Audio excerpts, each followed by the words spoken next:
Il a des picots ici sur tout le côté. Et c'est bien pour ça qu'on l'appelle le dragon barbu, ou Pogona.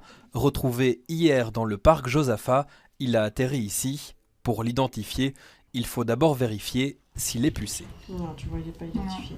Pas de puce, cela veut dire que si ses propriétaires ne se manifestent pas dans les 15 jours, il sera remis à l'adoption. C'est une espèce qui est assez sympa en fait, c'est vraiment l'espèce de base pour les débutants. À la Ligue de protection des oiseaux et des animaux sauvages, les espèces exotiques sont de plus en plus nombreuses.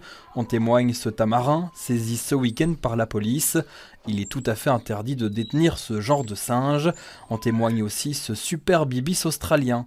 Il a été retrouvé dans un jardin molenbeekois. Il était bagué, donc on a tenté de retrouver son propriétaire. Hélas, nous n'avons pas réussi, donc on va essayer de lui trouver une place dans un parc adapté à son espèce. Ici, les serpents sont aussi légion en période estivale et particulièrement cette année, les vivariums et les cages sont pleins à craquer. Malheureusement, oui, c'est assez courant qu'on nous dépose des espèces exotiques, échappées ou relâchées, enfin en tout cas relâchées dans la nature, c'est toujours très difficile à dire, mais ce sont des animaux qui n'ont que peu de chances de survie à long terme, qui ne connaissent pas nos prédateurs, qui ne sont pas habitués à nos températures et donc qui finissent par mourir. Et si jamais elles s'adaptent, comme ces tortues de Floride, elles peuvent devenir invasives et problématiques pour la biodiversité, d'où l'importance, rappelle la Ligue, de bien réfléchir avant d'adopter ce qu'on appelle un NAC, comprenez, un nouvel animal de compagnie.